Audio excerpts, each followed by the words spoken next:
የዛሬው እንግዲህ አስደንጋጭ ዜና ነው። ባለፈ ናታን ኤፍራታ ያፌት ቤት እንዳደረች ያፌት ነግሮት ነበረ። ናታን ደግሞ ዋናው የእናንተ ደስተኛ መሆን ነው፣ እኔ እንዳንተ መጥፎ ነገር አላስብም ብሎ ነበር ስልኩን የዘጋው። እናም ኤፍራታ ለያፌት የእንቅልፍ መድኃኒት ሰጥታ በጨለማ እዛ ቤት ስትገባ ናታን አያት ኤፍራታን። ከዛም አስገድዷት እንጂ እሷ ፈልጋ እንዳልሆነ አወቀ። ከዛም የመጨረሻ ውሳኔውን ወሰነ። ናታን አሁን በኢፉዬ ላይ የሚመጣብኝን እስከ መጨረሻው መጋፈጥ አለብኝ፣ እሷ አፍ አውጥታ አስገድዶኝ ነው ብላ እስከምትነግረኝ መጠበቅ የለብኝም። ስለዚህ ኢፉዬ ተገዳ እንጂ በፍጹም ፈልጋ እንዳልሆነ ይሄው አወቅኩኝ በማለት ለማንም ሳያማክር ከራሱ ጋር ብቻ ተማክሮ ያፌት አለበት ቀጥታ ሄደ በደረቀ ሌሊት።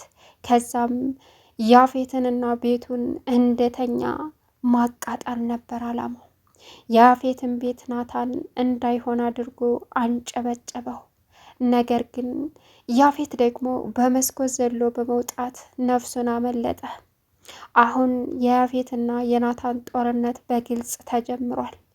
ወደፊት ምንድን ነው የሚፈጠረው? ኢፉዬ ደግሞ አሁን ጨለማ ውጧታል። ናታን በውሳኔ ከባድ በማድረጉ እና ነገሮችን በማበላሸቱ በጣም ተናዳለች፣ አዝናለች። ጽዮን ደግሞ እንዴት አባቱ ለዝች ለማትረባ ሴት ብሎ ተወልደን ያደግንበትን ቤት ያቃጥላል ብላ ቀውጥ አፍልታለች። አሁን የወደፊት ህይወታቸው ምንድን ነው? ሰላም ውድና የተከበራችሁ የቻናል ቤተሰቦች እንዴት ናችሁ? እንዴት ሰላማችሁ ይብዛልኝ። ለዚህ ቻናል አዲስ የሆናችሁ ሰብስክራይብ እያደረጋችሁ ቪዲዮውን እስከ መጨረሻው ተከታተሉ። ዛሬ እንግዲህ በጣም አሳዛኝና ከባድ ነገር ይዘን መጥተናል ማለት ነው። እውነት ለመናገር እንግዲህ ያው ናታን ሲናደድ የሚያደርጋቸው ነገሮች ወይም የሚወስናቸው ውሳኔዎች በጣም ከምንም በላይ ከባድ ስለሆኑ ነገሮችን እንግዲህ ትርምስምስ አድርጎ አውጥቶታል ማለት ነው። ወደፊት ምንድን ነው የሚፈጠረው? እውነት ከባድ ነው። እንግዲህ ባለፈው ሁላችንም እንደተመለከትነው ኤፍራታ ያፌት ቤት ነበረች። ያፌት ናታን በደወለ ሰዓት ለኤፍራታ የኤፍራታን ስልክ አንስቶ ኤፍራታ እኔ ጋር ናት፣ ወደፊት ባሏ ጋር ነው የምታድረው፣ አታስቡ በማለት ጨጓራ ሸተተኝ እያለ ተላልጦበት ነበረ። ናታንም ምንም የሚሸት ነገር የለም፣ ለምን እናደዳለሁ? እኔ እንዳንተ አይደለሁም፣ የእናንተ ደስታ ያስደስተኛል። ስለዚህ ምንም ቢሆን ኢፉዬን ደስተኛ አድርጋት፣ ካልሆነ ከኢፉዬ አንድ እንባ ዘለላ ቢፈሳት አንተንም ቤትህም ነው እማንጨበጭብህ ብሎት መልሶልን ነበር። ነገር ግን ያፌት እየተሳለቀ ለካ እንደዚህ ፈሪ ነህ አይደለም ኤፍራታን አትወዳትም ማለት ነው፣ አሳልፈህ በቀላሉ ሰጣት አለ። እንዳንተ ራስ ወዳድ አይደለውም፣ ፍቅር የኔ ብቻ ነው አይባልም አለው። ነገር ግን ኤፍራታ እዛ ቤት ላለማደር ነፍስያዋ አስገደደቻት። ከዛም ያፌትን የሚጠጣው መጠጥ ላይ የእንቅልፍ መድኃኒት አድርጋ ከዛ ከቤት ላጥ ብላ ወጣች። እንግዲህ ናታን በተፈጠረው ነገር አስቦ በኤፍራታ በጣም ልቡ ስለተሰበረ እንቅልፍ አልወሰደውም ነበር። እናም መጨረሻ ፎቅ ላይ ሆኖ ብቻውን ቁጭ ብሎ በደረቀ ሌሊት ሲመለከት ነበር።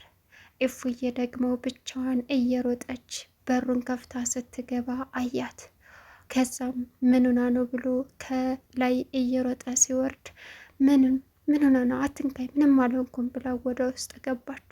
ያን ጊዜ ኤፍራታ እውነት ያፌትን አፍቅረውና ፈልገው እንዳልሆነ ተረዳ። ኦኬ በሆነ ነገር እንዳስፈራራሽ አውቃለሁ የኔ ጨረቃ፣ አሁን ገባኝ። ፈልገሽው እንዳይሆን የልብሽ ምት ነግሮኛል፣ የፊትሽም ገጽታ ነግሮኛል። ስለዚህ ለያፌት ምንም አይነት ጊዜ መስጠት የለብኝም።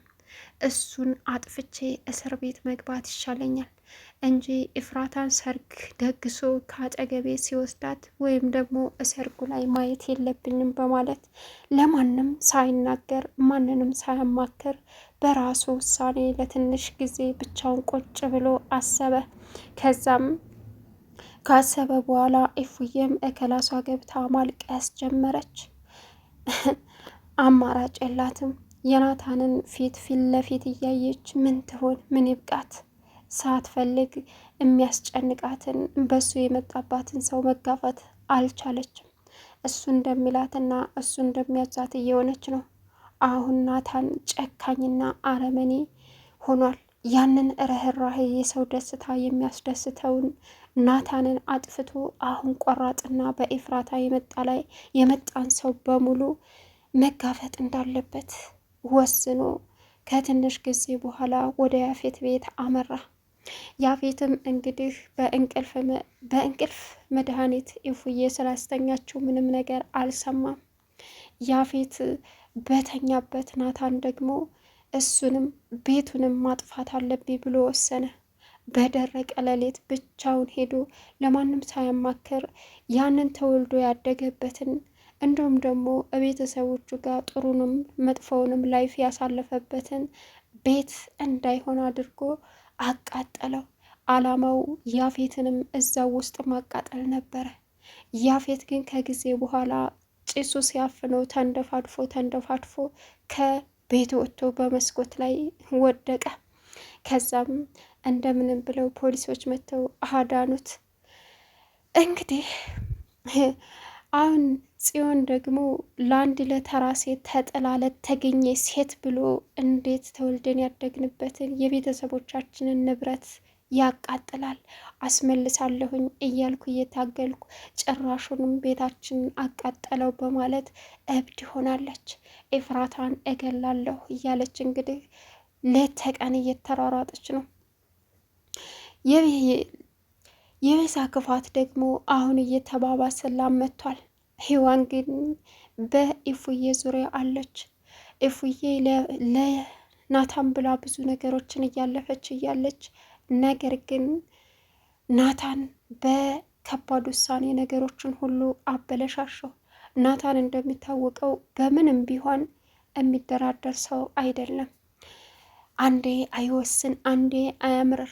አንዳንድ ጊዜ ዝምተኛ ሰው ከአቅሙ በላይ ከሆነ ነገሮችን በቃ ጠፍቼ ልጥፋ የሚለውን አጥፍቼ ልጥፋ የሚለውን ነገር ይይዛል። አሁን ናታን እንግዲህ ህገወጥ ስራ ሰርቷል በማለት ያፌት ናታንን ለማስያዝ እየሮጠ ነው። ግን እስከ መቼ ነው የያፌትና የናታን ጦርነት? አይገርምም? በጣም ያሳዝናል። እንግዲህ ጽዮን ደግሞ መጀመሪያውንም ለሷ ብሎ ቤታችንን አሳልፎ ሰጥቷል፣ ለሷ ብሎ የቤዛንም ድርጅት አሳልፎ ሰጥቶ ነበር፣ አልተሳካለትም እንጂ እያለች ቀውጢ አፍልታ ነበር። አሁን ደግሞ ዳቦ ሊጥ ሆነ ማለት ገና አሁን ነው። ናታን ሲናደድ ምንም ነገር አያቆመውም። ያ ብዙ ነገር አባቱ በጨለማ ክላስ እያሳደረው ከእህቱ ጋር ቤተሰቦቹ ጋር ያሳለፈው ላይፍ ሁሉ ረስቶ በንደቱ ምክንያት ያንን ቤት እንዳይሆን አድርጎ አቃጠለው። አሁን ምን ይሻላል? ያሳዝናል። ያፌት እንግዲህ በእርግጥ ሲኩራራበት የነበረውን እንዲሁም ደግሞ ይሄ ሁሉ እንዳደርግ የገፋፋው ጨጓራ ሸተተኝ፣ ተቃጠልክ እያለ ነበረ። እናም መቃጠል ምን እንደሆነ አሳይሃለሁ በማለት ወንድ ልጅ ቆረጠ በማለት ናታን እንግዲህ የምርም የያፌትን ጨጓራ ከሱ በላይ አቃጥሎታል። እፍራታ እቤት በመምጣቷ እንደገና እየተጸጸተች ነው። እዛው አድሬ የመጣውን ተቀብዬ በሆን እቤት ባልመጣ ናታን ይሄን ውሳኔ ወስኖ አካብዶ አያደርግም ነበር። አሁን ምን ይሻለኛል እያለች ራሷን ትወቅሳለች። ስሙን አለች እንጂ በህይወት እንደሌለ ሁና ጀሰዷ ነው ያለው። እንግዲህ ገኒም ልጄ በቃ አለቀልኝ እያለች እሬ ትላለች። አሁን ያፌት ጋር ቤዛ ሂዳ ናታን እንዳቃጠል ያደረገችው ኤፍራታ ናት በማለት ነገረችው። ያፌትም የኔ ኢፉዬ አታረግም ራሱ ናታን ነው አለ። እንግዲህ የጽዮን ደግሞ ከባድ ነው። እኔ እንደማስበው አንድ ቀን የምታሳድራት አይመስለኝም። ምክንያቱም በቤተሰቦቿ ቤት ያላት በጣም ከባድ ነው። ቤተሰቦቿ ያለፈው ላይፍ እያንዳንዱ ነገር ለሷ ከሞትም በላይ ነው። አሁን የገዛ ወንድሟ አብረው አድገው አብረው ተጫውተው አብረው ተጣልተውም ተናደውም አብረው ብዙ ነገር ያሳለፉበትን ቤት ሂዶ ሲያቃጥልባት ምን ትሆን? አሳልፎ ሰጥቶት ለሷ ብሎ እያለች ኤፍራታ ላይ ብዙ ነገር እያደረሰች ነበረ። አሁንማ ያዙ ልቀቁኝ፣ እሷን ገድዬ እሞታለሁኝ እያለች ትገኛለች። ናታን ባደረገው ነገር እንደገና ተጸጽቷል። ግን ልዳማ ቢያጭዱት ክምር አይሞላም ይላል ያገሬ ሰው። ኤፍራታም ነገሮችን አበላሽህብኝ፣ ተወተህ ላትወጣ ነገሮችን ይበልጥ ዝብርቅርቃቸውን አወጣኸው አለች። ከዛም ሔዋን ደግሞ ኤፍራታ ተረጋጊ፣ ስለዚህ አሁን የያፌት ችግር ሌላ ነገር አይደለም፣ ችግሩ ናታን ነው። ፕሮግራማችንንና እቅዳችንን ያበላሸው ግን ደግሞ ይሄም ቢሆንም ለበጎ ነው። ምንም ቢሆን እጅ መስጠት የለብሽም። እያንዳንዱን ነገር ሁሉም የእጁንና የዋጋውን እንዳገኝ እኔና አንቺ ጠንካራ ሆነን መቀጠል አለብን አለቻት። ኤፍራታ እባክሽን ከዚህ በኋላ ተይኝ ሔዋን፣ ምንም ማድረግ አልችልም፣ ምንም መስራት አልችልም። ናታንን እርሜ ልኩን እስር ቤት ይወረውረዋል ያፌት አለች። ከዛም ከሱ ወንጀል አይበልጥም፣ እሱ ብዙ ወንጀል አለበት። ስለዚህ እኛ ተባብረን በናታን እስራት እግር ያፌትን መወርወር አለብን። ምንም የህግ አካል እሱ ቢሆን ዓለም በሙሉ ለሱ ነው ማለት አይደለም። ስለዚህ ኤፍራታ ያንቺ እገዛና ያንቺ ጥንካሬ ያስፈልገኛል አለቻት። ከዛም ኤፍራታና ሔዋን ሲያወሩ ቤዛ ደረሰች። ቤዛ ደግሞ ምን አባሽ ነው ከኤፍራታ ጋር ያለሽ ግንኙነት ብላ ከሔዋን ጋር ተጣላች። ሔዋን ደግሞ ምን እያልሽ ነው? እኔ የተፈጠረውን ነገር እያጣራሁ ነው። ለምን ይሄ ሆነ? እንዴት ይሄን ታደርጊያለሽ? እያልኳት እንጂ እኔ ከኤፍራታ ጋር ምንም አይነት ግንኙነት የለኝም። ምን እያልሽ ነው ብላ ቤዛን ሸወደቻት።